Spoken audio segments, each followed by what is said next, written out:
In this video, we will be discussing the major UFO news stories and events that have occurred between September 2019 and July 2020. If you haven't seen it yet, I recommend watching part 1 of this video series, which covers the previous mainstream media UFO news dating back to December of 2017. So, let's begin.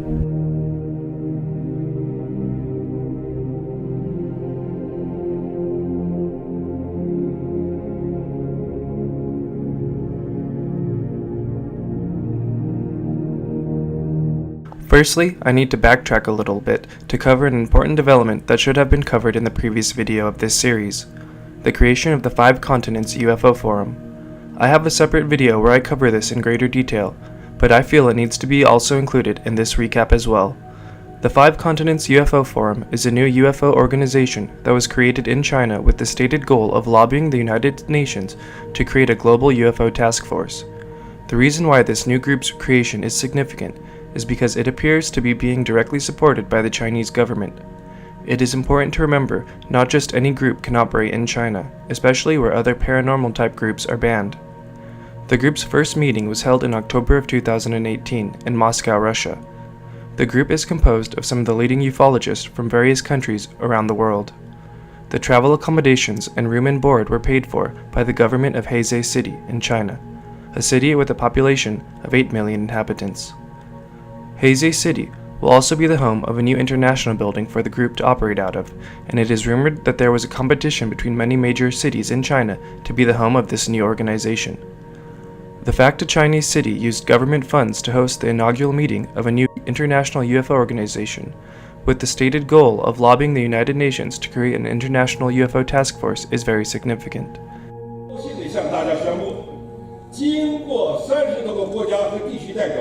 共同努力下，一致通过了论坛的章程，选举产生了理事会、理事长。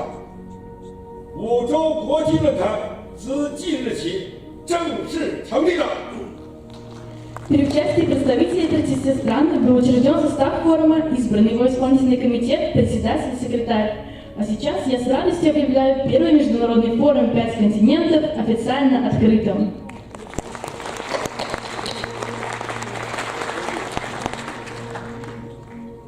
朋友们，请您张开您的双手，为这次论坛成立热烈的鼓掌吧！ На этой торжественной ноте я прошу всех собравшихся ознаменовать открытие первого глобального форума «5 континентов» горячими аплодисментами.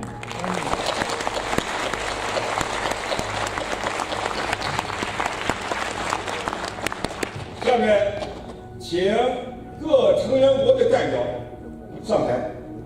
А теперь я прошу представителей всех государств выйти на сцену.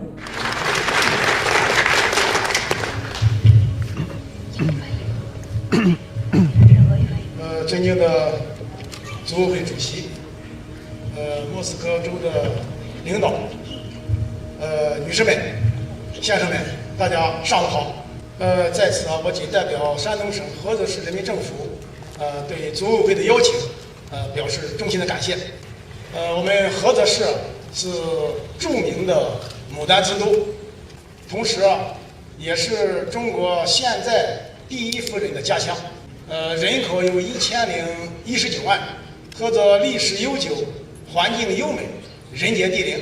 近几年来我们把机电设备制造和新材料、新能源作为优先发展的产业，使经济社会取得了长足的发展。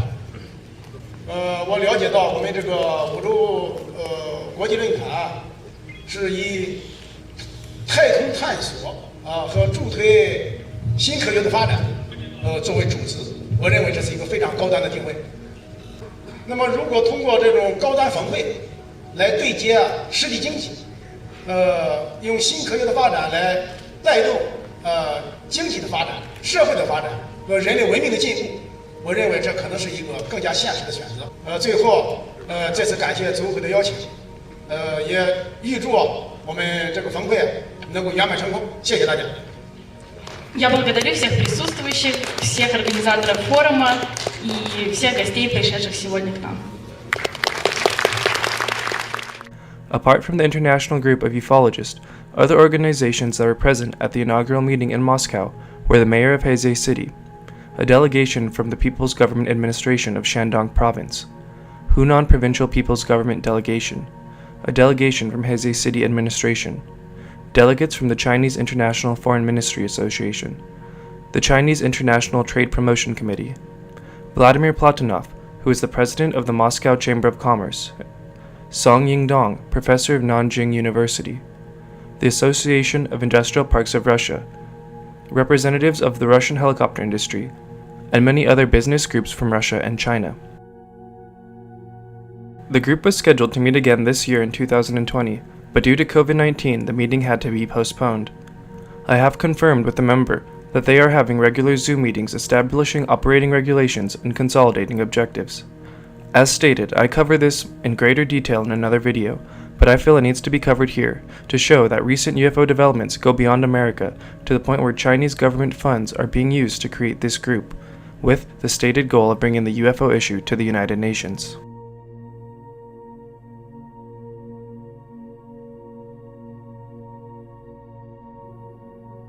The next major UFO development to occur was an official statement by the Navy stating that the objects and the videos originally released in 2017 were unidentified.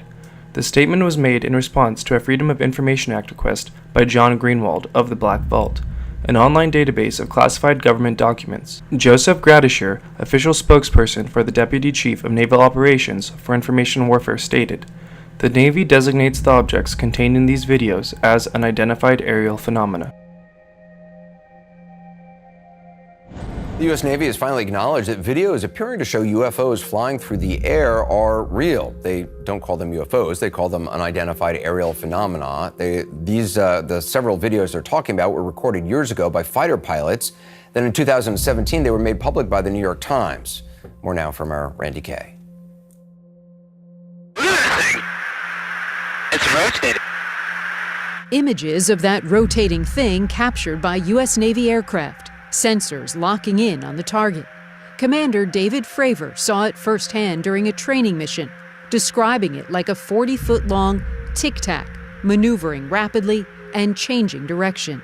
As we both looked out the right side of our airplane, we saw a disturbance in the water and a white object, oblong, pointing north. The object was first sighted in 2004, then similar objects again in 2015. Footage of the sightings, declassified by the military, weren't made public until December 2017 by the New York Times and a group that researches UFOs. There's a whole fleet of them. Look on the ASA. My gosh. They're all going against the wind. The wind's 120 knots from the west. Look at that thing, dude. This was extremely abrupt, like a ping pong ball bouncing off a wall. The ability to hover over the water and then start a vertical climb from basically zero up towards about 12,000 feet and then accelerate in less than 2 seconds and disappear is something I had never seen in my life. The Navy says it still doesn't know what the objects are, and officials aren't speculating. A Navy spokesman simply confirming to CNN the objects seen in the various clips are unidentified aerial phenomena, or UAPs. A letter to Congressman Mark Walker saying that it takes UFO sightings very seriously and is working to investigate them. Nick Pope is a British journalist. He once investigated UFOs for the UK Ministry of Defense. He joins us tonight to explain the significance of this. So, Nick, this does seem like a change in the way the Pentagon describes this phenomenon, is it? Yes, it is. Up until this point, the Navy has said very little. And in fact, they've left the door open sometimes and almost implied, look, we might be dealing with commercial drones or even balloons. But now what they've done is turned around and said, number one, this is real. And number two, this is unidentified aerial phenomena. That's the phrase that they've used. Previously, they've said advanced unknown aircraft. Now they're saying unidentified aerial phenomena. And that is, it's a term borrowed from the British government. We used it in the Ministry of Defense, and we meant UFOs. So the U.S. government is admitting that they have no idea what these things are, that they're probably not some Russian superplane. And nobody's paying attention to this. I mean, this seems like a watershed moment. I mean, we have all this tape of objects defying the known laws of physics right next to U.S. military installations. The military admits it. Why is this not page one news everywhere? Well, it should be, absolutely. These aircraft carriers that many of these UFOs have been interacting with, obviously these are billion-dollar assets. And if the official position of the most powerful Navy in the world is, frankly, little more than, we don't know what this is, I don't think that's good enough. And I think clearly people like Mark Walker don't think so either. And I would urge him to get the classified briefing that other senators have said they've received, and maybe within the bounds of not wanting to divulge classified information, but maybe some of these senators could then step forward and at least give us a clue of what we're dealing with here. So it turns out it wasn't a weather balloon. I mean, they've been telling us that for 50 years. Oh, it's a weather balloon. It's not a weather balloon, is it? No, absolutely not. Somebody in the Pentagon must have. They say we don't want to hypothesize about this. That's fine, but there must be in the Pentagon a best assessment, and there must be a view of what they're ruling out. We should be told. There's obviously some reason they're not telling us. In 15 seconds, hypothesize as to what that reason might be. Well, some secret too terrible to be told, but I think we should be told, or at least we should be hinted at. Yeah, or maybe not. I don't know. They've been lying about it for 50 years. Maybe there's a reason they have been. I don't know, Nick. This is starting to worry me. I'm grateful, though, that you have come on so frequently to put it in context for us. Good to see you tonight. Thank you. The next major event occurred in October of 2019, when it was announced that the United States Army would be joining a Cooperative Research and Development Agreement, or CRADA, with To the Stars Academy, to research alleged pieces retrieved from downed UFOs. I cover this topic in greater detail in another video as well, but these pieces allegedly contain fragments with characteristics that prove they were not made on this Earth. Upon the release of this contract, Dr. Joseph Cannon, Deputy Product Manager of Science and Technology in the Vehicle Protection Systems Division of the United States Army, stated, "Our partnership with TTSA serves as an exciting, non-traditional source for novel materials and transformational technologies to enhance our military ground systems capabilities. At the Army's Ground Vehicle Systems Center, we look forward to this partnership and the potential technological innovations forthcoming."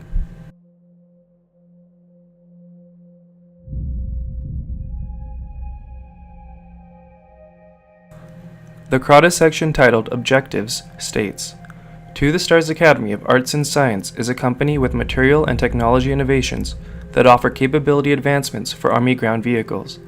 These technology innovations have been acquired, designed, or produced by the collaborator, leveraging advancements in metamaterials and quantum physics to push performance gains. The collaborator will share their discoveries with CCDC Ground Vehicle Systems Center Ground Vehicle Survivability and Protection, who will use government laboratories and resources to characterize the technologies and find applications on ground vehicles. The section titled Joint Activity states, both parties shall jointly 1. Share current knowledge on existing material and available data, if any. 2. Use available resources to design and prepare samples, testing evaluation, where appropriate. 3. Develop test and evaluation plans for material or equipment under evaluation. 4. Consolidate testing evaluation results and include in a jointly developed report that will be provided to both the collaborator and the government.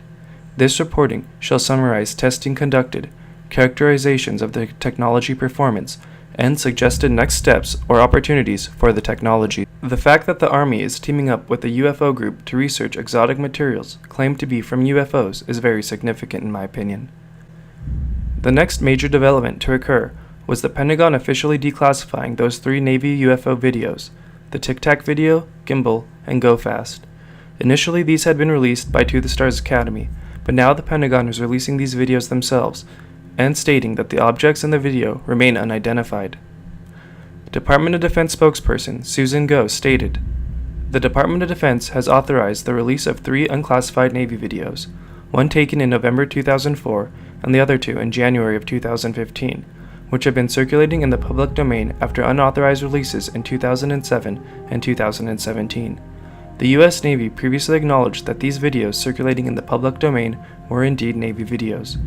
After a thorough review, the department has determined that the authorized release of these unclassified videos does not reveal any sensitive capabilities or systems, and does not impinge on any subsequent investigations of military airspace incursions by unidentified aerial phenomena. The Department of Defense is releasing these videos in order to clear up any misconceptions by the public on whether or not the footage that has been circulating was real, or whether or not there is more to the videos. The aerial phenomena observed in these videos remain characterized as unidentified. We got some video that's going to have a lot of people talking. If everything going on right now wasn't odd enough for you, take a look at this. The Pentagon releasing these videos of what they are calling unidentified aerial phenomena. They were filmed by some Navy pilots for the last 2 decades, and the Pentagon says that these videos are being released now to, quote, clear up any misconceptions after they were previously leaked, but that the objects remain unidentified. Former Senate Majority Leader Harry Reid welcomed the disclosure on Twitter, saying the U.S. needs to take a serious scientific look at this and any potential national security implications. Reid, whose home state of Nevada is, of course, the home of Area 51, also noted that this only scratches the surface of research and materials available. I believe. Do you? Yeah, I believe. What's the bottom line? UFOs. Are we alone or not? We're not. Those are UFOs. No. Yes. Okay. In June of 2020, in an interview between President Donald Trump and his son Don Jr., the subject of UFOs came up. Nothing major was revealed, but here is the clip. So I have a couple questions that I think are on all of the minds of our viewers. So last question.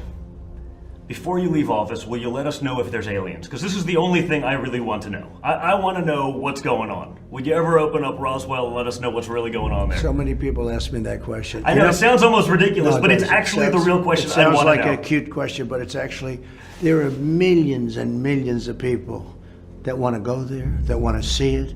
I won't talk to you about what I know about it, but it's very interesting. But Roswell's a very interesting place with a lot of people that would like to know what's going on. So you're saying you may declassify? Oh. You'll take it? Well, I'll have to think about that one, right? A major UFO event that occurred in June of 2020 was when the Senate Select Committee on Intelligence submitted a draft of the Intelligence Authorization Act for the 2021 fiscal year that requests detailed analysis on UAPs from all agencies. Led by Senator Marco Rubio and Mark Warner, if passed, this legislation would require the establishment of a UAP task force and congressional reports on the findings related to UFOs that would be made public. The section of the legislation relating to UFOs begins on page 12 and reads as follows. Advanced Aerial Threats. The committee supports the efforts of the Unidentified Aerial Phenomena Task Force at the Office of Naval Intelligence to standardize collection and reporting on unidentified aerial phenomena, any links they have to adversarial foreign governments, and the threat they pose to U.S. military assets and installations. However, the committee remains concerned that there is no unified, comprehensive process within the federal government for collecting and analyzing intelligence on unidentified aerial phenomena, despite the potential threat. The committee understands that the relevant intelligence may be sensitive. Nevertheless, the committee finds that the information sharing and coordination across the intelligence community has been inconsistent, and this issue has lacked attention from senior leaders. Therefore, the committee directs the DNI, in consultation with the Secretary of Defense and the heads of such other agencies as the Director and Secretary jointly consider relevant, to submit a report within 180 days of the date of the enactment of the Act to the Congressional Intelligence and Armed Services Committees on Unidentified Aerial Phenomena, also known as anomalous aerial vehicles, including observed airborne objects that have not been identified. The committee further directs the report to include 1. A detailed analysis of unidentified aerial phenomena data and intelligence reporting collected or held by the Office of Naval Intelligence, including data and intelligence reporting held by the Unidentified Aerial Phenomena Task Force. 2. A detailed analysis of unidentified phenomena data collected by A. Geospatial intelligence, B. Signals intelligence, C. Human intelligence, and D. Measurement and signals intelligence. 3. A detailed analysis of data of the FBI, which was derived from investigations of intrusions of unidentified aerial phenomena data over restricted United States airspace. 4. A detailed description of any interagency process for ensuring timely data collection and centralized analysis of all unidentified aerial phenomena reporting for the federal government, regardless of which service or agency acquired the information. 5. Identification of an official accountable for the process described in paragraph 4. 6. Identification of potential aerospace or other threats posed by the unidentified aerial phenomena to national security, and an assessment of whether this unidentified aerial phenomena activity may be attributed to one or more foreign adversaries. 7. Identification of any incidents or patterns that indicate a potential adversary may have achieved breakthrough aerospace capabilities that could put United States strategic or conventional forces at risk. And 8. Recommendations regarding increased collections of data, enhanced research and development, and additional funding and other resources. The report shall be submitted in unclassified form, but may include a classified annex. Out of this world lead today, with all the dominating headlines, the coronavirus pandemic, the upcoming election, the new recession. What normally would be front page news has sometimes fallen onto page D15, but this is pretty significant. The Pentagon does not talk about mysterious unidentified flying object or UFO sightings, but soon government findings will be available for public view. CNN's Tom Foreman reports.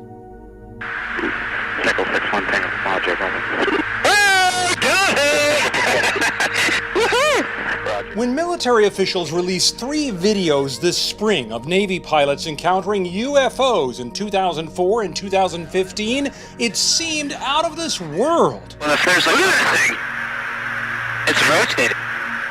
But now the Pentagon's Unidentified Aerial Phenomenon Task Force is expected to start releasing more information about such encounters, prompting unusual questions for some elected leaders. Are we alone? Florida Senator Marco Rubio, acting chair of the Senate Committee on Intelligence, says there are mysterious craft of unknown origin flying over U.S. military installations, and that requires action.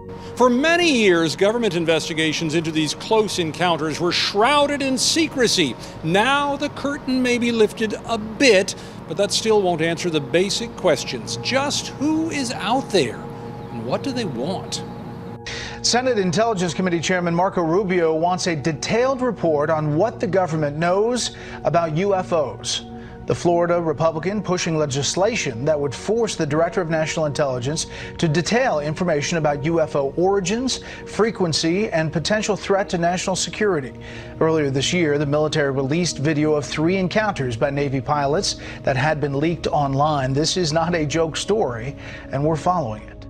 Let's listen to Senator Marco Rubio's statements regarding this legislation. Are we alone? Look, here's the interesting thing for me about all this, and the reason why I think it's an important topic, okay? And that is, we have things flying over our military bases and places where we're conducting military exercises, and we don't know what it is, and it isn't ours. So that's the legitimate question to ask.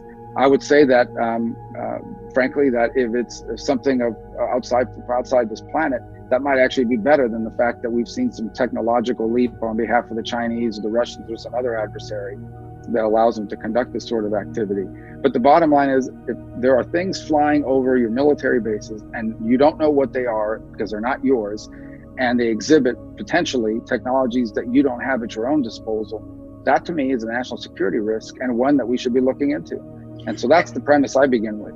Let's clear this up. Who would be looking into this? And they would be generating some sort of a publicly available report on, you're not using the phrase unidentified flying objects. You have another euphemism for it, unidentified aerial phenomenon, which is not. I didn't come up with that. That's the one that the military uses internally, and ultimately, that's the one we used. And what we're saying, so the Office of Naval Intelligence, this has impacted the Navy for the most part. I've seen reports on this now for the better part of a decade. Other countries have had similar reports. And so, but for our perspective is, there is someone flying in the airspace that no one else is allowed to fly in, and we don't know who it is, and it isn't something we have. We need to know what that is. I mean, that's in my mind, I don't understand why we wouldn't want to know what it is. Maybe there's a completely sort of boring explanation for it, but we need to find out. And so that's really what we're asking about. And we're asking them to make public as much as possible that information. None of that really fits into the mold of classified per se. All right, but what's your gut? Are we alone in the universe, or is there something else out there? I don't have a gut feeling about it because it's a phenomenon. It's unexplained. I just want to know what it is. And if we can't determine what it is, then that's a fact point we need to take into account. I wouldn't venture to speculate beyond that. Let's listen to Senator Mark Warner's statements regarding this legislation. Well, I'm not going to get into any details on classified information. I have received a similar brief over a year ago. I need to get an update as well. And, I'm concerned about anything that might threaten the health and well-being of, our pilots. We've got a lot of those pilots that fly out of Oceana, that fly out of Hampton Roads. If there is anything that is disturbing their flight patterns or potentially a threat, I think it's appropriate that the Navy and the armed forces generally take this into consideration. But in terms of the specifics, that remains classified. I'm the vice chairman of the Intelligence Committee. Obviously, I'm not going to talk about classified information, but I think it's appropriate that the Pentagon keep Senator Rubio and I and other members of the committee informed. Again, I've heard nothing about the status of the D&I report, and we'll just have to stay tuned. Again, I'm not going to, no matter how many times you ask, I'm not going to talk about things that are classified. I am going to say, though, that the Pentagon ought to be doing everything it would be appropriate to protect the safety and well-being of our planes and our pilots. But again, I'm not going to get into what is going on. I think, as a leader of the Intelligence Committee, I think it's appropriate that we stay informed. But part of my challenge is be brief with classified This legislation has already passed in the Senate. The next step is for it to be passed by the House. Then it will go to the President's desk, where he will sign it, thus going into effect starting in October. As stated in the legislation, Congress expects its first report within 180 days of the enactment of the ACT.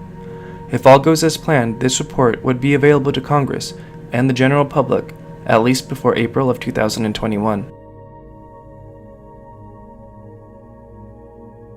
The last major recent UFO development to occur was the publication of a New York Times article titled, "No Longer in Shadows, Pentagon's UFO Unit Will Make Some Findings Public," authored by Ralph Blumenthal and Leslie Kean.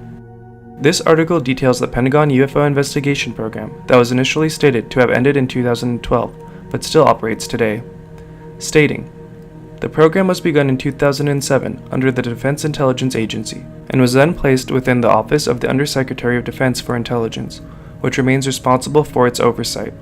But its coordination with the intelligence community will be carried out by the Office of Naval Intelligence, as described in the Senate budget bill. The program never lapsed in those years, but little was disclosed about the post-2017 operations."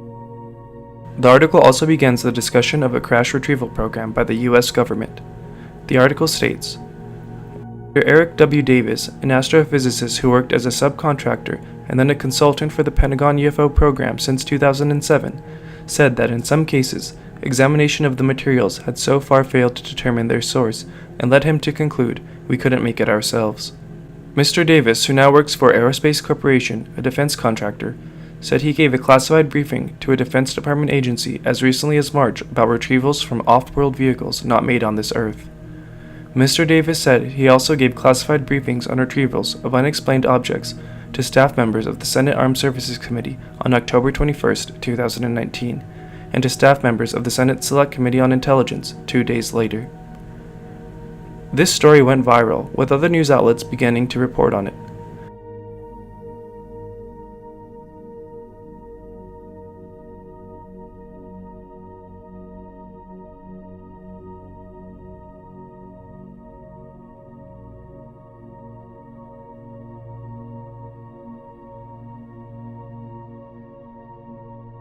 some breaking and potentially explosive news today, which is that the UFOs Commission, basically within the Pentagon, will be giving some findings and reportings to the Senate Intelligence Committee. This unit is inside the Office of Naval Intelligence. Now, Senator Marco Rubio saying that it's important for the public in order to find out more. But the real bombshell here is actually an interview in the New York Times by a man named Eric Davis. He's an astrophysicist who worked on the subcontractor and a consultant for that program since 2007. Now, Mr. Davis had this to say. He now works for Aerospace Corporation. He said he gave a classified briefing to the Defense Department agency as recently as March about retrievals from, quote, off-world vehicles not made on this Earth. So, what? There you go. That is crazy. This is really something, and I'm surprised this is not bigger news, but I want to tell you about it, Melissa. The New York Times this morning ran a bombshell article on the UFO phenomenon. This is the article. The New York Times reported that the U.S. government still has a very active investigation into this aerial phenomenon and that it will make some of its findings public. Aren't you surprised this is not bigger news, Melissa? This is huge. Fascinating stuff. I remember seeing that one video before thinking, my goodness, what is that? And, you know, so many questions coming from this as well. It's in the New York Times. It's all the news that's fit to print. It's not the conspiracy theorists anymore. It's the Times, and we're going to see what the investigation has to report to the public at some point. It's probably time to stop calling people who believe in UFOs crackpots after the recent revelation that there's actually a Pentagon task force looking into them. One astrophysicist who has worked for the Pentagon's UFO program since 2007 told the New York Times that he gave a classified briefing to a Defense Department agency about retrievals from, quote, off-world vehicles not made on this Earth. Are we on the brink of full disclosure about visitors from outer space? Joining me now is Christopher Mellon. He served as Deputy Assistant Secretary of Defense for Intelligence during the Bill Clinton and George W. Bush administrations. He also co-hosts Unidentified, Inside America's UFO Investigation on the History Channel. So, Chris, I sense that there has been a sea change recently in the way in which these reports are being carried and covered. What accounts for it? What has gone on recently? Yeah, thank you very much. You're absolutely right. And a good example of the sea change is the fact that none other than Scientific American itself has published an article saying the subject ought to be taken seriously and investigated by the scientific community. I think this change is largely primarily a result of the fact that the Defense Department and the Navy themselves have stood up and publicly acknowledged that this phenomenon is real, that this is happening, that our Navy pilots are encountering these vehicles. And so that imparts a credibility that simply did not exist prior to that time. I was quoting Eric Davis. I know you're familiar with his work when I read that New York Times paragraph a moment ago. Do you believe that there are objects in our possession, broadly defined our possession, that are from something other than this Earth? What I will say about that is that I think that assertion should be taken seriously. I'm aware I know Eric very well. I understand his arguments. I was present at his briefings on the Hill, and he tried to provide some leads for them to follow to enable them potentially to confirm this.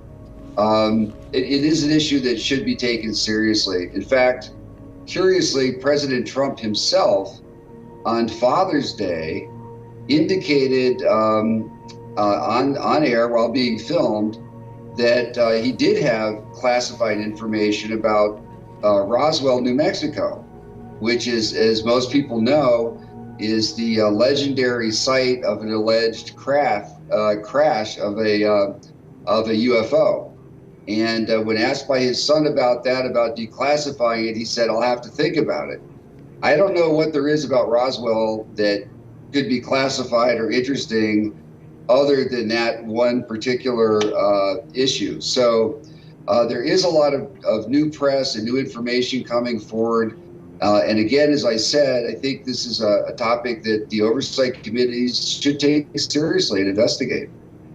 A final question. Can technology alone account for what you and I are discussing? It occurs to me that by day, I make my living by speaking on Sirius XM, and my voice is bouncing across the United States on a satellite. I assume right now this conversation is doing likewise. There's a lot of stuff up in the atmosphere that didn't used to be there. Can that be an explanation, or is that too simplistic? I do believe it's too simplistic. And the reason I say that is because in some of these cases, we have information from multiple radar systems, infrared systems, multiple naval personnel on the ground and in the air.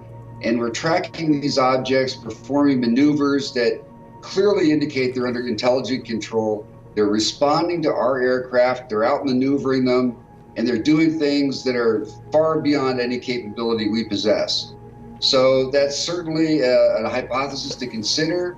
We have to keep an open mind going forward, but I don't think we're going to find at the end of the day that that kind of explanation can explain cases like that.